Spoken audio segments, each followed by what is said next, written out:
Kanina binabanggit nyo, medyo confident kayo in saying na friendly court naman ng ICC. So itong hinihiling ng kampo ng mga Duterte na ang ipapakita lang is passport at national ID para mapayagan nga ako to testify in court.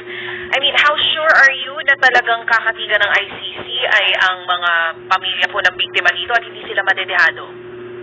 Dahil may precedent. In fact, binanggit yun no VPRS, Victims Participation and Reparation Section, na nagawa nila ito sa dating kaso. Okay.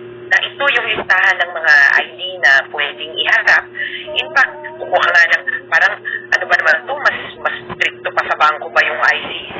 Eh sa bangko nga, pwede kang magpresenta ng one valid ID or parang primary government ID and then two secondary IDs, di ba? Kasi parang secondary ang tingin nila, pero pwede mong samahan ng PhilHealth ID para sapat na patunayan yung pagkatao mo.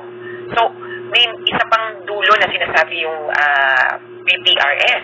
Sabi nila actually, kung wala talaga, pwede na ang affidavit ng dalawa katao na sasabihin, kilala namin yung taong to. At para sa amin, yun yung hindi naman magaan, pero pinakamaluwag na kayang ibigay. Actually, may gastos pa rin yun. Isipin yung mag-aabala ka ng dalawang tao, magpapanotaryo ka. Kaya hindi biro ang mag-produce ng mga IDs na to. Ang sabit lang namin ay, sana kung anong meron na, yun na muna ang gamitin. Kesa sa sobra-sobrang abala para lang patunayan kung sino ka. Ang mas importante dito, patunayan kung paano ka na biktima.